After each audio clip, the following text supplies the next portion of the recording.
Good morning and welcome to We're back. We're back after a long hiatus. We're back to do the Saturday show. I'm your host, Carl Lee, as usual. And we've got a lot of stuff to discuss today as well, including the last 24 hours as well, too. But joining me, who's also back as well, it's the brilliant Douglas. Oh, Douglas, good morning. Good morning. It has been feels like forever. Hold on a second. Just give me a second. I'll just get the volumes up. I apologize for that. I know it is a bit of a while since I've done this, so give me a quick second just to make sure I get this all set up. Yeah, it has felt like a while, mate. How are you? Can you hear me now, Doug? Yeah, I can hear you. No, he's still not hearing us, so apologies for that. I have to get back to usual. Let's see here. Right. Hopefully that will be working now. Just give me a second. Douglas, if you come out again, come back in, I should hopefully get you back in. Yeah, no worries. No worries. Hold on. Can you hear me now? Yeah, can you hear me? No. Oh God. What a morning we've just having in. That's all right. Give me 2 seconds. I'll go out and back on. Oh yeah, there is an issue. I think I've figured it out now.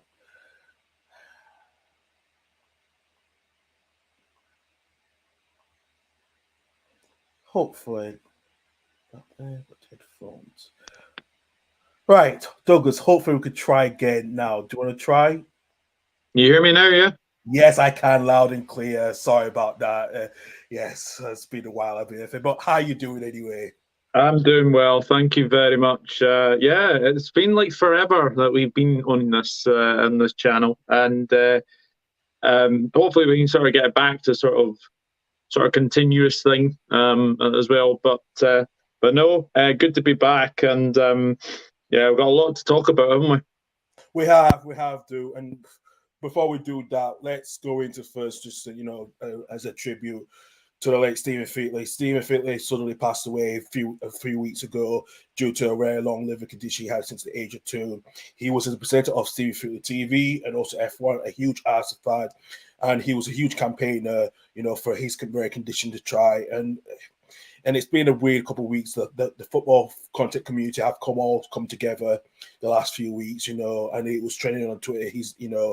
And it's been hard for all of us, and Doug, and it's been hard for, like I say, it's been hard for all of us. It's not going to be the same without him. He's brought everyone together before, in a group chat to share content between each other, and it's been a hard few weeks.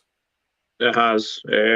Yeah, I think this news shocked everyone, especially, we were only sort of 2 years older than him as well. Like he died he died at 28. That's not old at all. And you look at it as well, that he was a lovely guy. I was lucky to go on a few pods with him. Obviously on Sports. I think he was on here possibly as well. Yeah. He was a lovely man, and he will be sadly missed. He will be sadly missed as well, too, from all of us as well. I know, he's a nice, and he's so young at 28. It's really quite young indeed, and hopefully we'll keep his legacy going. To make sure all of us continue to do what we do for him. To keep doing what we do every day, to stream all the content, all the match previews, predictions, and so forth. That's what he wants to do. He wants us to carry on with our lives, don't want us to grieve. And it is a shame that we'll continue that in his legacy going forward for the foreseeable future. Lot to talk about, Doug, and it's been a lot of stuff as well. And, I don't know about you. It's been a weird 24 hours. What's been happening on Match of the Day with Gary Lineker, with everything. This has been very surprising how the BBC have decided to force him to step back. And now the Match of the Day will go on today without any pundits, with any interviews as well. That has just been confirmed in the last couple of moments as well. The BBC is in a big situation. How when you have a huge presenter who is Match of the Day for a long time, to let him just to comment on the tweets what the government said, it just sounds really disgraceful. It's ridiculous. Like, it feels like it's a complete mess. It's an absolute mess. And the thing was, I thought Gary Lineker's tweet, I didn't think it offended anybody. No, And I think what he said was absolutely spot on. I think we are sort of starting to become a sort of dictatorship.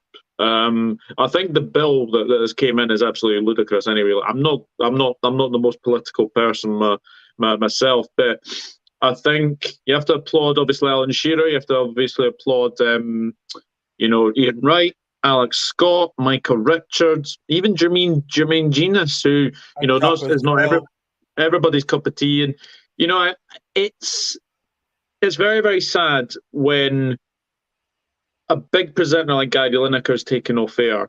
And look, everybody's came to solidarity with him, which I think is excellent. Even there's no commentators. Like, Match of the Day is probably going to be the least watched tonight, ever episode. I would have to say tonight. But if it was me, I would probably just not have it broadcasting at all, if I'm being honest. absolutely as well. Absolutely, Travis. Good. Well, thank you. Good morning. Travis. Yeah. Good morning, Travis. And yeah, absolutely. Rest in peace to Steven as well. No, you're right as well. I think this is going to be a lot of issue for the BBC going forward now, because if Gary Lineker leaves, he's going to be the most presenter-free agent out of all, and everyone could snap him out. Even Sky could snap. Even Sky's defended him as well. So even Carrie Soko defended him as well. So there is going to be a lot of pressure on the BBC, especially when you're a BBC chairman that loaned £800,000 to Boris Johnson. You do have to question yourself why we have why the government is forcing the BBC to shut itself up, because they don't want to be criticised in a way. It just shows a bit of censorship there going on as well. But we're not going to try to be on it too much about it, because I know everyone's going to have their own opinion about it. But we do have some new stuff we need to talk about as well. We got some stuff about.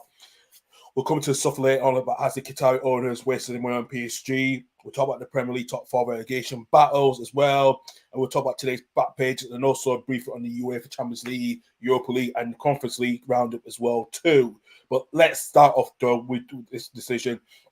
Will Conte and Kane leave Spurs this summer? Antonio Conte has been under pressure. They knocked out the Champions League by AC Milan, joined 0-0 after losing 1-0 in aggregate. And Harry Kane, it's quite, looking at his future. He needs to win trophies.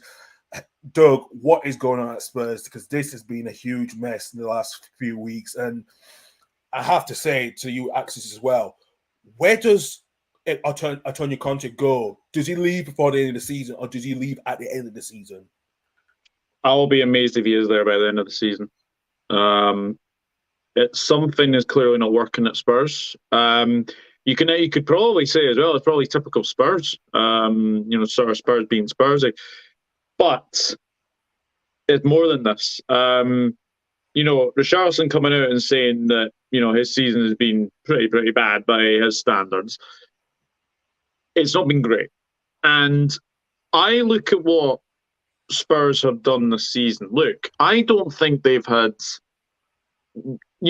They started the season really, really well. They started a season like a house on fire. They were in the top 4. They were very, very comfortable. But we knew there was going to be sort of a drop off from Spurs playing really, really well. And I'm honestly going to say this now. They are falling from top 4, from Champions League as well. I think Harry Kane's going to have to leave. I think Son is going to have to leave. I don't think Son has been anywhere near the best this season. I think he has been very, very inconsistent. And I can't see Conte there beyond the end of the season. I really, really can't. And it remains to be seen who comes in. I'm not sure a Pochettino is a very good idea to come back in. Yeah, I know, but I have been hearing about from sources that some of the Spurs players want Pochettino back. That is what I have been hearing as well, But they have been linked with Luis Enrique, Roberto De Zerbi, and this is a huge mess for Daniel Levy, who's trying to sell the club more in a way, but you do question a lot of stuff going on. It's just for how Spurs we with Conte being of his health issues, coming back. The FA Cup to Sheffield United, which was beyond the joke. You can't. This is not supposed to be a club. They've not won a trophy since at least 2008. This has been a long trophy draw. And you go with Harry Kane with his situation as well. What do you say to Harry Kane if he was his agent? What do you say to him? Do you say he should go to Manchester United, or do you think Bayern Munich will still want you? I don't know. The problem is, I can't see him in the Bayern Munich. Now, I'm going to say this now. I don't see why he would want to move to Munich. I think if he wants to win things, then obviously Bayern Munich could obviously be, the number one German club to go to, definitely. I don't see him going to Real Madrid because I think they are set to look at Holland. I think Holland is definitely going to be, that person that they'll be wanting. So it does sort of question Manchester United. Now, a lot of United fans who I've spoken to don't want Harry Kane, saying he's like too old. He's sort of getting to the the prime of his years. But the problem is, Harry Kane signed a big contract extension. I think it was last season. I think it was. Yeah. He's going to have to take some of the blame for that. Now, Harry Kane is not going to be cheap.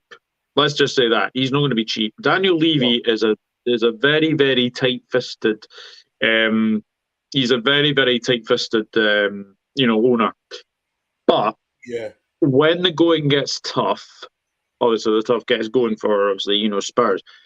For me, Harry Kane, I don't think he's going to City. He certainly isn't going to go to Liverpool, and he certainly isn't going to, he's not going to, be a Sol Campbell and go straight, go over to, the other side of North London. But for me, I think Harry Kane, I think he needs to move to Europe, if I'm being honest. And I do think Bayern Munich would be that sort of team to go to. But again, I can't see it. I can't see it. So for me, I think the obvious answer would be Manchester United. Absolutely. Good morning, Anthony. Hope you're well as well too. We are good as well. Thank you for joining us. He's also said he subscribes to the show. Thank you very much for time viewing. Thank you very much, mate. Please, we are trying to get up to 50 subscribers as soon as possible. Travis said he thinks the fight for the top four is now between Newcastle and Tottenham is impossible to watch before the 75th minute. And also, Anthony has come back and said Kane will leave. We'll go to Man United on a free because they need a striker for next season. Good morning, Kate. I hope you're doing well as well too. And Jungle is massive. Also said he won't leave the Premier League because he wants to share his record. That is a good point as well. That's a good point. He's right. Jungle is right about that one. And Anthony has come back. So Conte will be gone because he likes to spend money on players, but Spurs don't spend big on players. This is a huge situation now with Spurs. And we'll talk about the top four battle late in a bit as well. But going back to Conte, do you think his tactics has not been really good enough this season, especially the second half of the season? They've really been not in games as well. You do fear for them. Yeah, you do fear for them. I don't think they've been anywhere near as good as they were last season. And I think a lot of people would have probably had them maybe getting into the top four like at the start of the season. I think if you remember, people would have probably done their predictions, and I don't think anyone probably would have had Arsenal. Well, maybe they may have had Arsenal as sort of the top four, etc. But not many people would have Spurs in there, I don't think. But I look at Spurs right now. They're going on to Forest this afternoon. That isn't a home banker. I know Nottingham Forest have got a very, very poor record, but Spurs are Spurs. They can, they can win against Chelsea, and look, they beat a very poor Chelsea side. Let's be honest. They can beat a Chelsea side, but then they can go to Wolves, absolutely dominate for about 60, 75 minutes, and then first minute the sucker punch and Adama Traore scores from what was a very, very good finish. It has to be said because He's missed sort of glaring opportunities in the past for that. I I honestly think Spurs could finish low as probably sixth or seventh. I really do, Yeah, because you've obviously got, Fulham, you've got Brighton, coming in there. Newcastle are, they're still in the mix, but I think we're now probably seeing the sort of the squad issues that they've had, yeah. and the sort of the inconsistencies that they're having right now as well. So I look at that, and I do think Spurs could easily finish lower than I think they're going to. Travis said Benton / Kane mentoring Ferguson. You might see the most likely scene, especially if Ferguson is still there. As well, that could be the mentor. He's got a very good point with that one. How that will work. It's a lot of issue for Spurs, and I think I will go through my predictions how they will miss out on the top four later on in a bit. But let's go through the fixtures this week, and we'll start off with the Championship. Blackpool away to Bristol City. Rotherham United away to Birmingham. Burnley are still going on with their good form as well, at home to Wigan Athletic. Coventry, who are really fighting for the players, at home to Hull City. Preston off end away against Cardiff City. Cardiff is still in situation where we have also Reading at home to Millwall. Watford with the new manager of actually coming in now as Chris Wilder coming in. They go to QPR, also having a new manager as well. Sheffield United, they want to continue their fight for the promotion. They're home to Luton Town. We got Middlesbrough away at Swansea City, and Huddersfield Town is still in the bottom half at home to West Brom. And also today, Doug, the Scottish Cup today, we have got Hearts at home to Celtic. That's a big battle this weekend. A huge battle. And I'm just hoping that I sort of get on buses that don't have sort of Heart supporters, because obviously, like, the buses will be very, very busy going towards Tynecastle, and obviously you've got Scotland against Ireland in the rugby tomorrow. So it's a big weekend for obviously sport in Edinburgh, definitely. It is. It really is. And also, like I said, Alex Scott has pulled out of BBC Football Focus. That has been announced as well too. So, wow!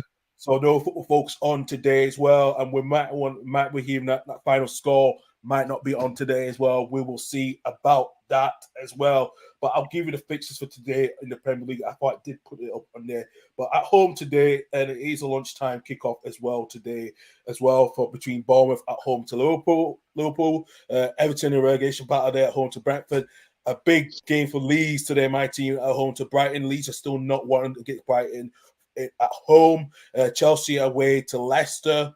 Spurs at home to Nottingham Forest. And then in the even kickoff, it is Crystal Palace at home to Man City today. Yeah, and also in League One, Barnsley at home to Plymouth. Bolton at home to Ipswich. Wickham without Gareth Amos away to Burton. Charlton at home to Accrington.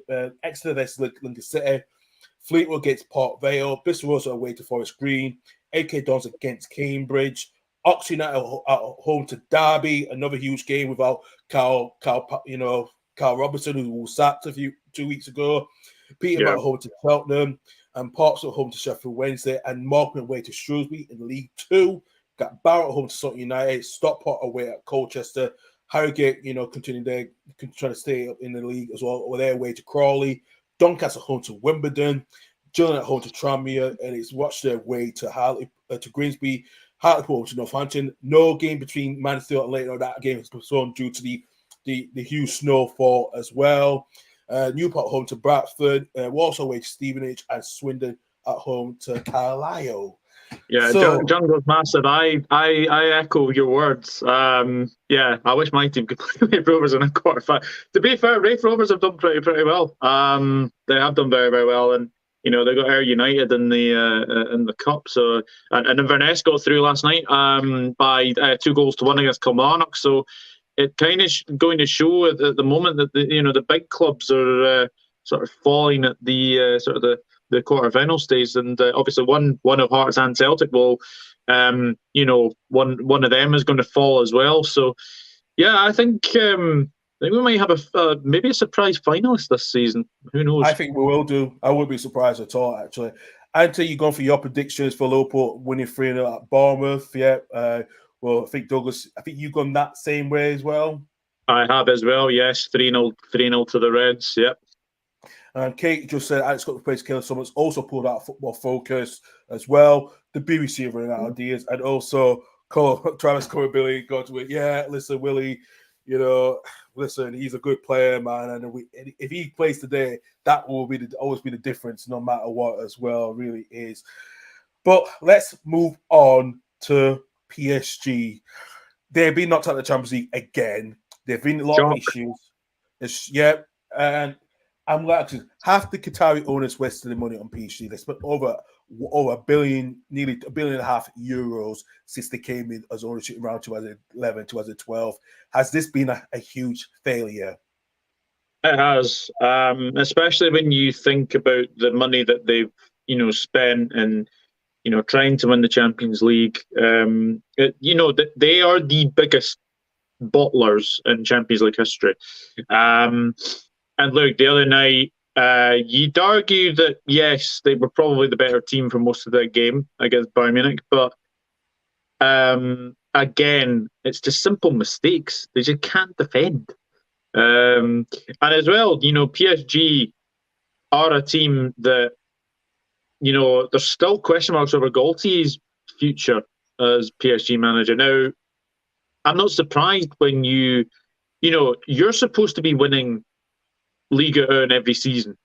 You're supposed to be winning, Liga 1 every season. But PSG for me have just been very, very inconsistent this season.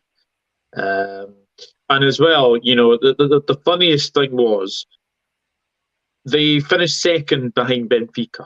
Now, in a Champions League group where they had obviously, Juventus, Benfica, and Maccabi Haifa, they managed to finish second now. But that wasn't because of obviously Benfica winning 6-1 away at Maccabi Haifa. Now, I don't think anyone sort of saw that. Yeah. But they let their foot off the gas in that.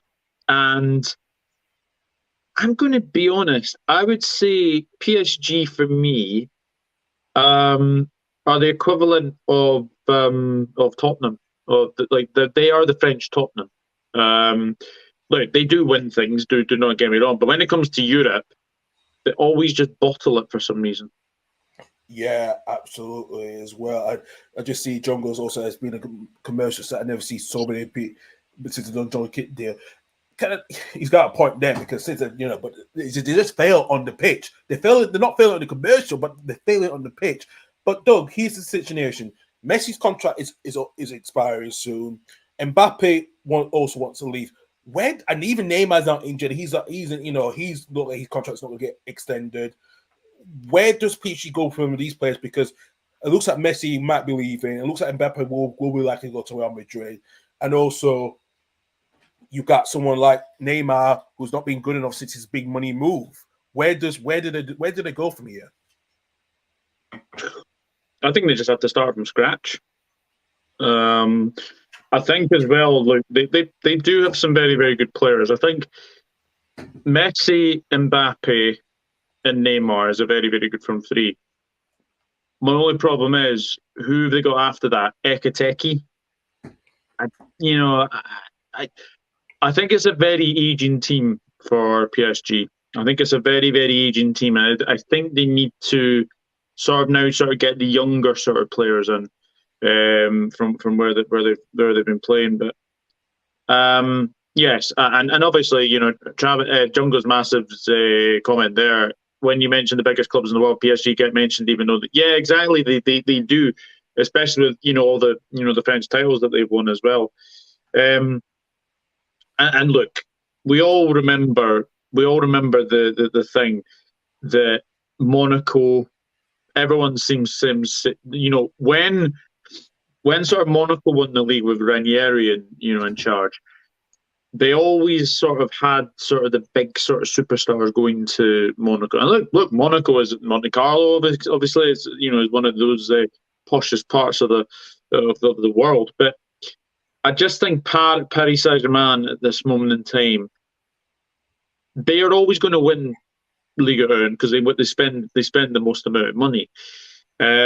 But it'll be interesting to see when the Qataris actually leave PSG, and then we'll see what will happen. Absolutely, as well. And John was also just saying, I think that they might roll the dice with Murray, asking Mbappe to give 2 more years to try and win it. Well, that's a question: who can take over PSG if Christophe Galtier gets the sack? Will it be either Mourinho or will it be Zizou? Yeah, so that's a good point. I don't know if Mourinho would leave Roma, though. That's the thing. It'd be interesting. It'd be very, very interesting to see where Mourinho would go. Morning, Niall. Hope you're good, mate. Morning. Yes, yeah, we're great great to be to be back back. as well too. I'm good to see you as well, one of our usual followers. Thank you very much for that. But yeah, would Mourinho go to PSG? It's a tough one because I was watching a video yesterday why the Serie A clubs are not spending money, and I think they spent like because of what's going on with the Juventus scandal situation, that the Serie A clubs are really struggling to try to capture the Premier League. The Premier League spent nearly £800 million in the transfer window. And you know what? Compared to last season, they spent big. You know, last season before they spent big on Vlahovic, who came from Fiorentina to go to Juventus, but they have not spent any money. And you know, and you do worry about Mourinho. Would he be there at Roma? Because Roma, I think, has issues financially as well too. So there's a bit of a worry for him if he might have to go to PSG, but.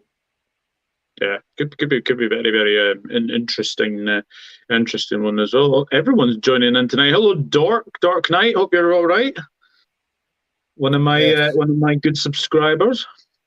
Absolutely. Good morning, Doc. Right, good to see you as well. And yes, I know. Hopefully, like Douglas, hopefully Liverpool build up for last week's 7-0 thrashing against Manchester United as well. So yeah, hopefully that will continue Liverpool going forward the season. But yeah, you're right. I think the Qataris are wasting the money.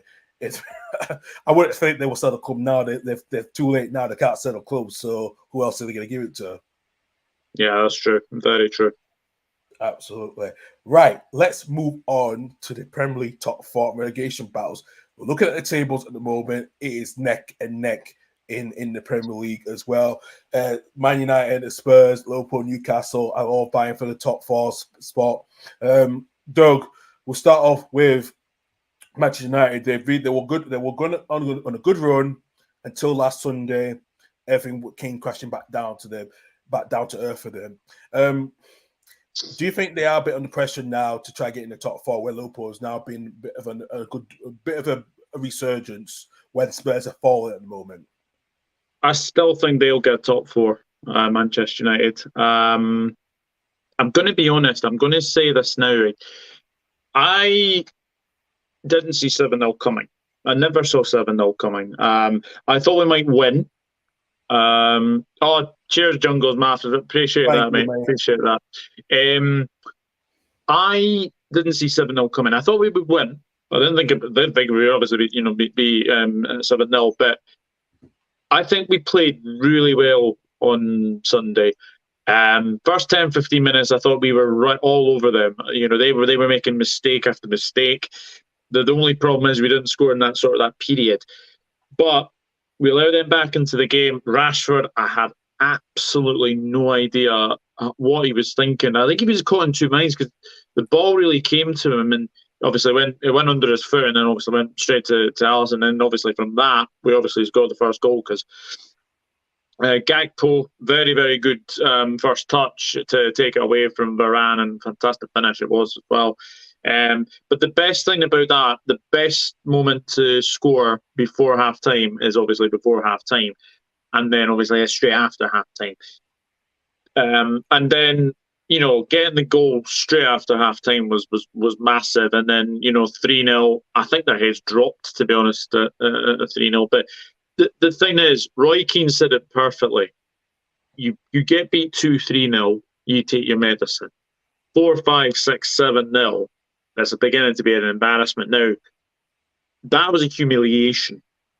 You know, I didn't think Manchester United played badly.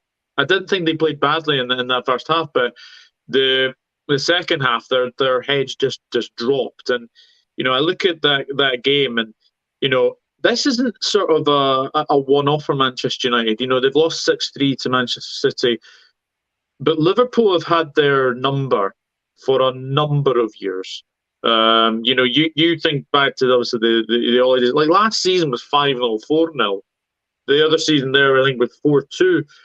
Liverpool got a very good record against Manchester United, and especially at Anfield. They haven't been beaten there in 7 seasons by Manchester United. So, but I do think that defeat will benefit them, because I do think that they will get top 4. I think they've got a hard game on tomorrow against Southampton, because you're obviously fighting for their lives as well. Europa League, I wouldn't be too surprised if they go on and win that. I know Arsenal drew 2-2 with Sporting Lisbon the other day. I actually think Manchester United could be on for. I think they might be on for the FA Cup. I think they could. So we'll see. We will see what will happen tomorrow. But I still think Manchester United will get top 4. However, if they get an injury to Casemiro, if they get an injury to Rashford, I'll be very, very worried, because I don't think they've got enough up front. No, I know as well. Don Knight said he thinks Manchester United will benefit from the defeat last week. They were really good to go again. He thinks Newcastle peaked too early, and they are probably ahead of schedule. Spurs v Liverpool for me is for 4th place, and going to that 4th place, that final spot, Doug. It's between Spurs, Newcastle, Liverpool. Do you think Newcastle have peaked too early, and do you think it's all to play for between Spurs and Liverpool now? Oh, massively. I think they've still got to go to Anfield as well, Tottenham, as well. So, I wouldn't rule us out for 3rd yet. I wouldn't rule us out for 3rd. The way that we're playing at this moment in time, we've had 5 clean sheets out of the last I think six games. I think it is. That is very, very good, and especially in this league. But I'm looking at now to winning today's game, and I don't care how well we play or anything like that. 3 points is the most important, because we win, we go above Spurs on goal difference into 4th temporarily. I do think, though, Spurs have a really hard run in compared to us, because we've got City, we've got Chelsea, we've got Arsenal in the next sort of the space of 7 days. Now, to get them out of the way would be very, very good. Then we've obviously got to go to Elland Road. Now, that's not easy, but in the past, Liverpool have won there emphatically. Yeah. So, I do think that Liverpool's run-in from here and now until the end of the season, I think, is very, very favourable. So, for me, I think we're going to pip Spurs and Newcastle to the top 4. Wow. Yeah. Well, okay then. Well, for me, I'm eating. It's an whole thing. The way Spurs are playing right now makes me worried about they're not going to get top 4. The way Newcastle have peaked so early, they started well in the first half season, but since they drew against us after the World Cup, they've been on a bit of a slide a little bit. I think, yes, Man United with that defeat, even though I laughed at it, I think it still will benefit them. They'll still benefit them to regroup themselves. And I think it will be Liverpool. I could see Liverpool either finishing 3rd, while the Man United will finish 4th, will pick Tottenham just. I think they will do. And you got teams like Fulham who are vying for the other European spot as well, because they've had a good season as well. I saw it's Brighton.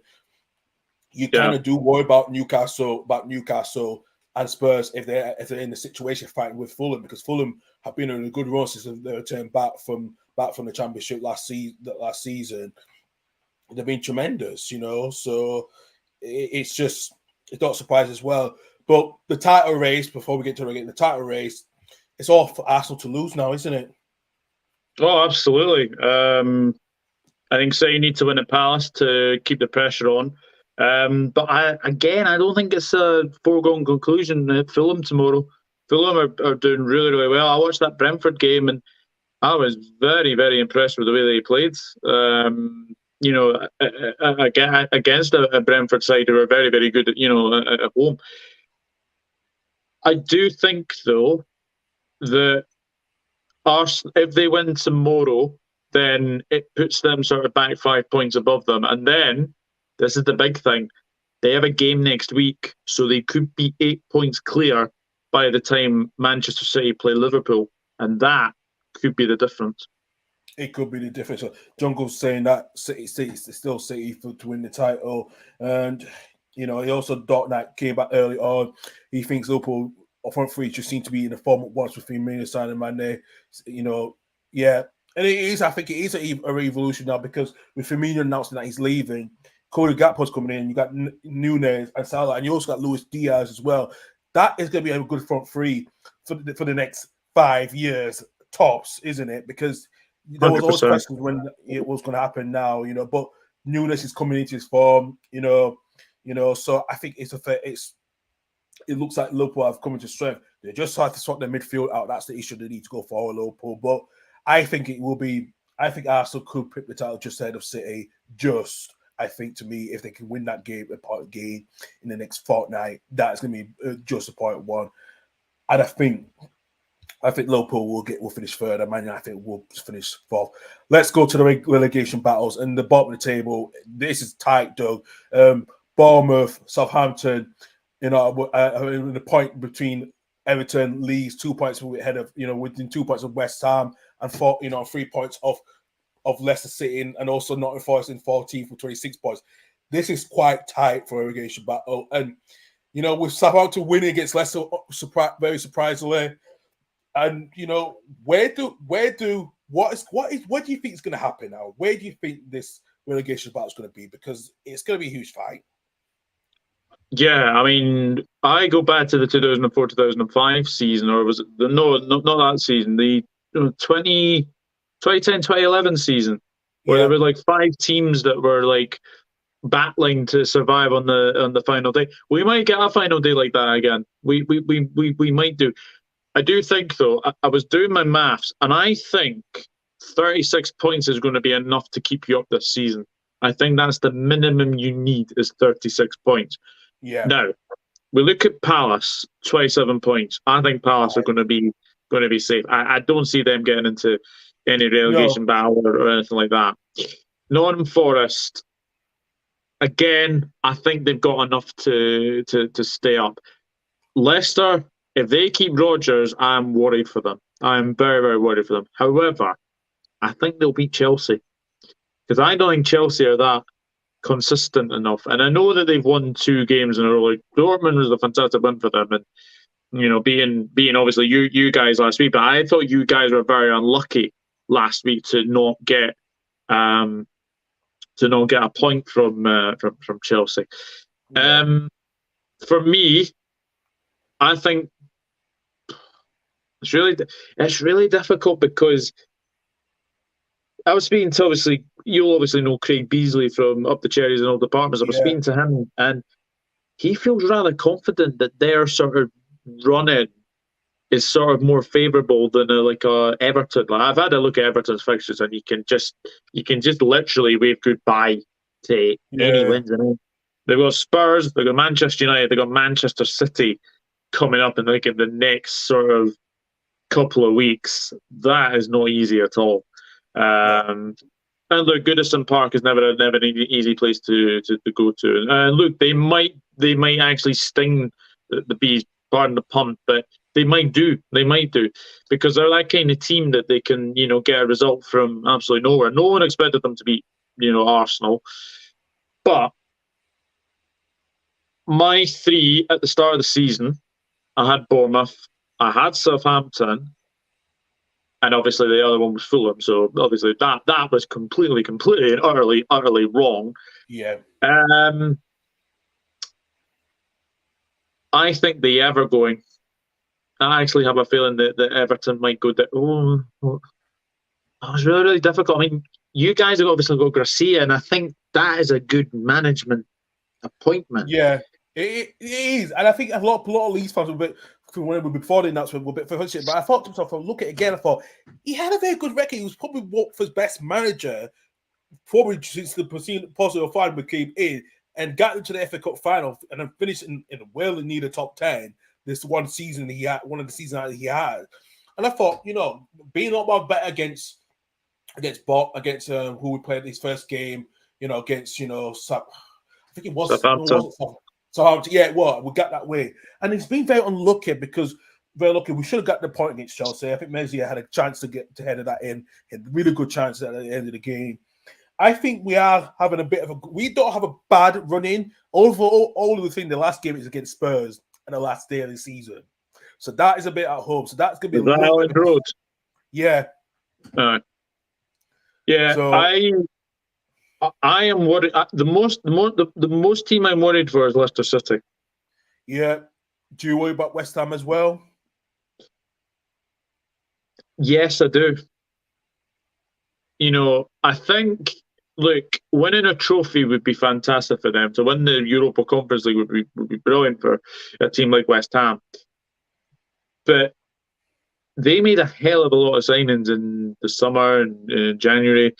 I'm amazed Moyes is still there. I actually have a feeling if West Ham get battered by Aston Villa tomorrow, I think you might see Monday morning or maybe straight after the match that West Ham have got rid of David Moyes. I would be mostly surprised if he is there if they get battered by Aston Villa. But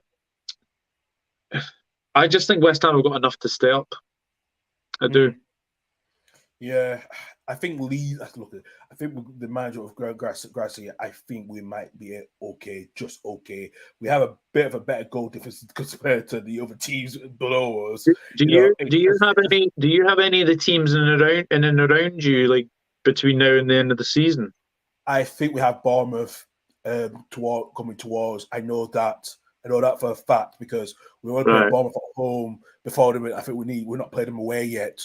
So you beat them 4-3, didn't you?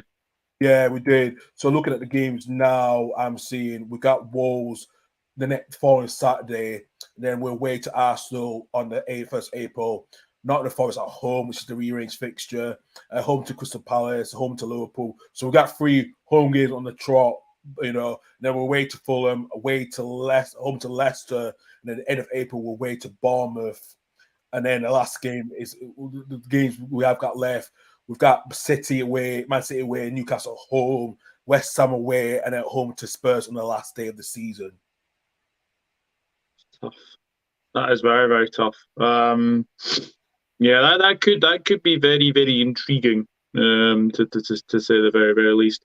That is very true. The only thing is, though, their home record's not great. No, it's not been great at all. Not gonna lie to you, but their health has not been great as well. Right, we'll move on from that. We'll try to finish all right. So let's talk about briefly the Champions League, Europa League, and the Europa Conference League roundup. And what a win for Chelsea, Doug, winning 2-0 against Borussia Dortmund. And that was a must-win game to keep them, Chelsea, in the Champions League, now in the quarterfinals. Has Graham Potter turned it around a bit, or there's still a lot of opinion on him? Again, I'm not convinced about Chelsea at the moment. Barring Thiago Silva, everyone else has been absolute rubbish this season for Chelsea.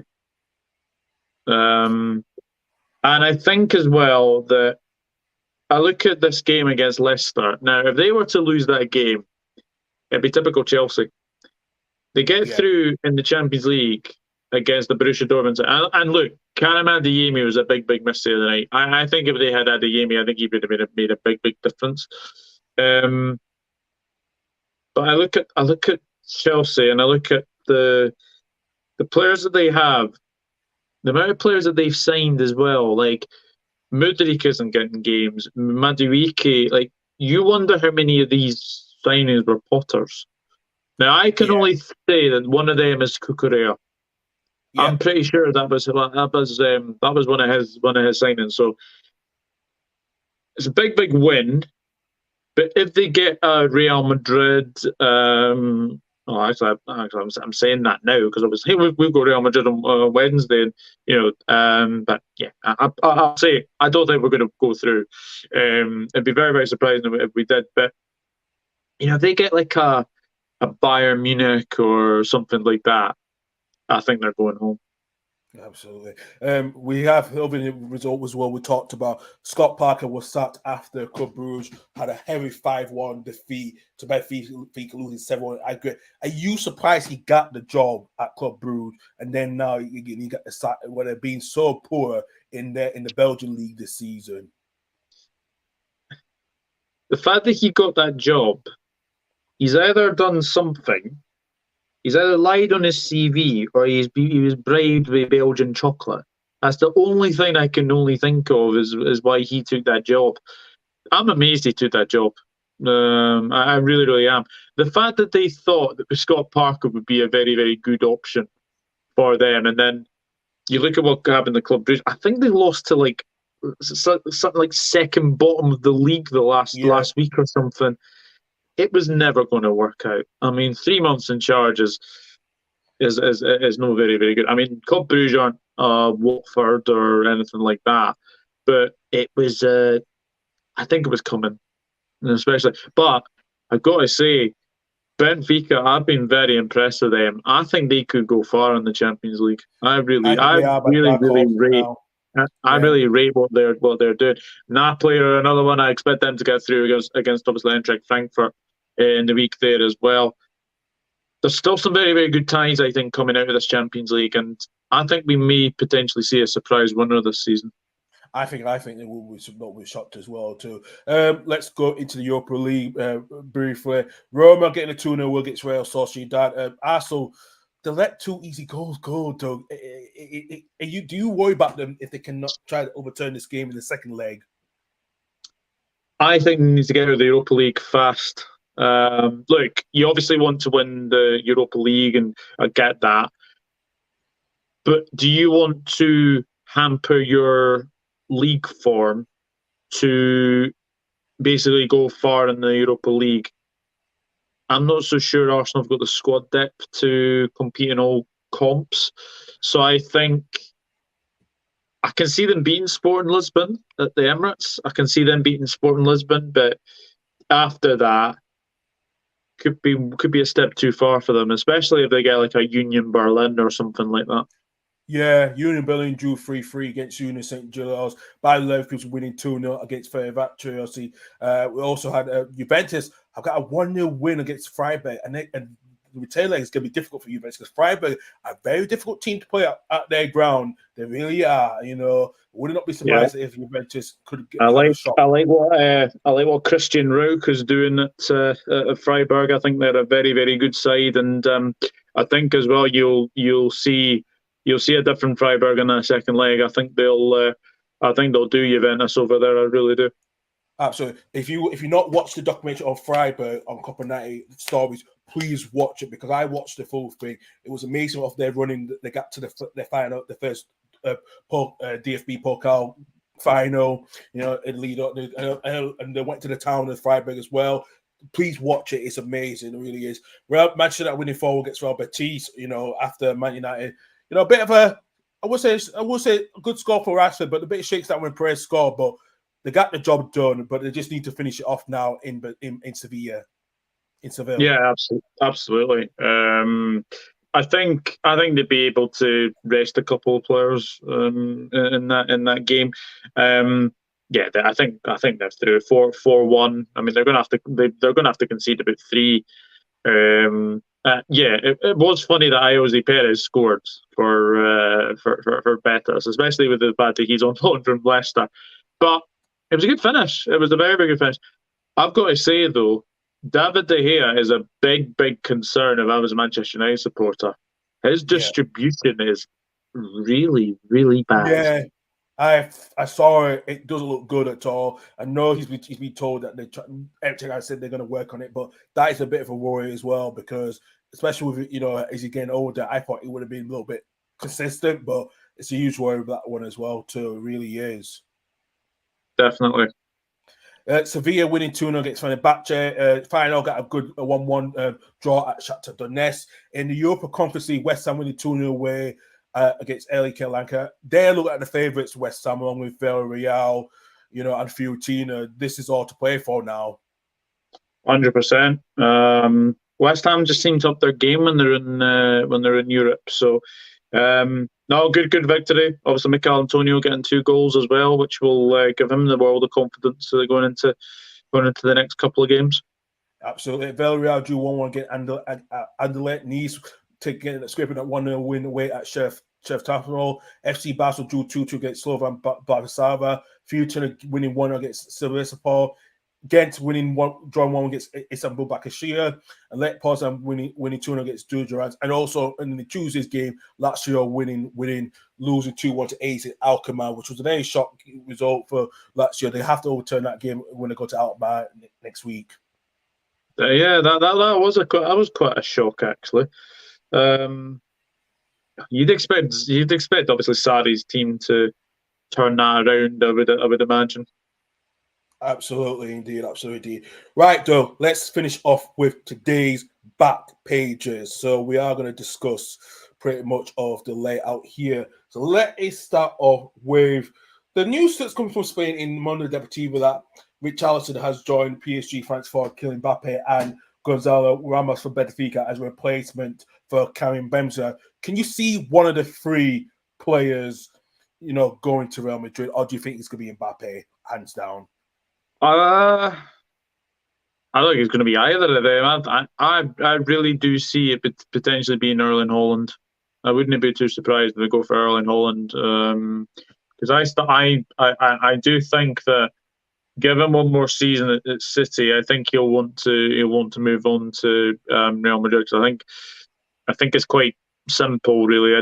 I think Real Madrid are one of those sides where they'll go back in for him, and I think it'll be too difficult for him to turn down Madrid. So, but I've got to say, Goncalo Ramos is a fantastic striker. We saw what he did at the World Cup, and I think he's one of the youngest players to get like a hat trick in a World Cup quarter final as well. It was very, very good from them, definitely. Absolutely. I've seen other news in the Calamento in Italy that Juventus want to sign Richarlison as a replacement for Serbian striker Dusan Vlahovic, who's expected to leave the Serie A club. So, do you think Vlahovic will be going to the Premier League this season? And do you think Richarlison will be the perfect replacement, even though he's not scored any goals this season for Spurs? I can see I can see Vlahovic in the Premier League, most definitely. I don't know where, but do you know what? That kind of has a feeling of Man United there, actually, Vlahovic. Yeah, absolutely does as well. We know about Mbappe's news as well. Let's go to about one with Roberto Firmino has been offered himself to Barcelona. He will leave. Could you see that him go to Barcelona? Barcelona, Inter Milan, AC Milan. It'll be somewhere that's sort of hot. It'll be somewhere that's really, really sort of just in like a sunny environment. As well. I think he wants to be closer towards his native Brazil. So yeah, maybe Spain might be the thing for him to go to. Dark Knight says Vlahovic to Newcastle for me. That might be good. That might be a good move. Actually, it could be that really front three. Isaac, I don't know what set backs with Isaac and Vlahovic up front could be that beneficial, especially Carl Wilson's not getting younger. So I think Newcastle might be a good sort of place for him actually. Yeah, definitely. Looking at other news as well, Doug, Inter Milan are considering appointing Antonio Conte for the second time as they prepare to sack Simone Inzaghi. I know Inter have been poor this season because they're not being informed how Napoli is, but can you see Conte going back there despite Inter Milan in so much in debt? I mean, they lost 2-1 to Spezia last night. Like that's a shocking result for them, Inter Milan. But Inter Milan have a bit of an interesting. They have a bit of an interesting couple of results recently. I wouldn't be surprised if what's his name? Inzaghi gets sacked. I wouldn't be surprised, but I don't see them going back for Conte. Absolutely, yeah, definitely not. Worry. Definitely not. Mm-hmm. And I've seen that also Fabrizio Romano has confirmed that Martin Milan-Skiller has to join exactly Milan in the summer and join PSG as a feature. How have Inter Milan not got some money out. This is a bit surprising. Very. I think there was a talk about a 20 million deal. Anthony.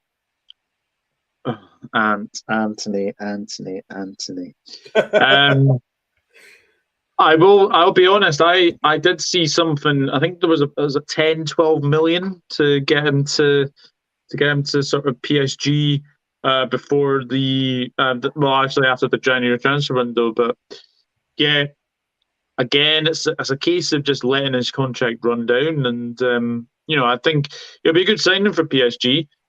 But again, I'm amazed he's 28. Actually, I'm amazed he is 28.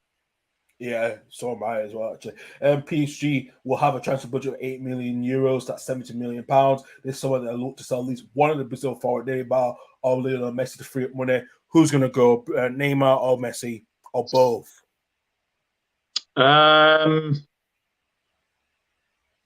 think Messi will go. Do you think Messi will go back to Barcelona, or do you think he'll go to MLS?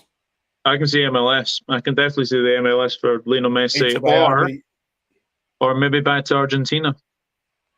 Yeah, that's also being talked about as well. And towards the end of the pages as well, we'll just see the back of the pages from the Daily Express. And Match of the Day Chaos, that's right, introduced by Lineker, which is not a surprise as well. And also the page on the front page of the Guardian Sport as well. The patient has finished. Conte hits out at fans after Spurs fail in Europe. So yeah, so that is all today's back pages. But Doug, thank you very much. I'm glad to be back. I know you have to get going shortly, but glad to see you again. Hopefully we'll talk again next week at the same time. Hopefully a bit longer. I know we've done this in an hour, but please go tell everyone where they can find you. Yeah, it's the Dogger Football channel on YouTube. And also you just see my Twitter handle there, Enrod_1992.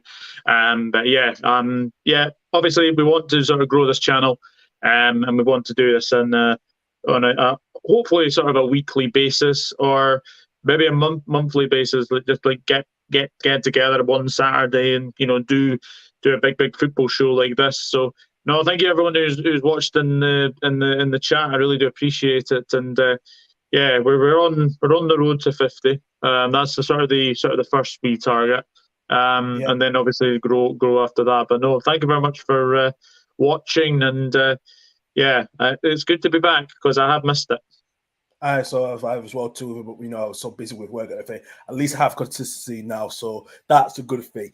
But I am personally be back myself. Hopefully on Monday around 5 o'clock, I am going to do the Premier League review by myself. I will talk about the fixtures, and also I will go through my match predictions at some point later in the week as well. Hopefully on Friday to do my match predictions. But thank you, Dark Knight. Yeah, I will enjoy my day, and you enjoy your day as well too. If you missed the show, please watch us again after the recording is done. We'll also be on podcast. It's now not Anchor anymore. It's now Spotify podcast. So please listen on Spotify, Apple, Google, and other platform services. We'll put us on the go, both audio and video podcasts as well. That's what the biggest change is. But thank you very much for everyone who's viewing us. We'll all see you at the same time next Saturday. And Doug, have a good weekend yourself. Thank you very much. And see you later, guys. Thank you. Thank you very much. I'd like to say good night to everyone. Bye-bye. Bye-bye.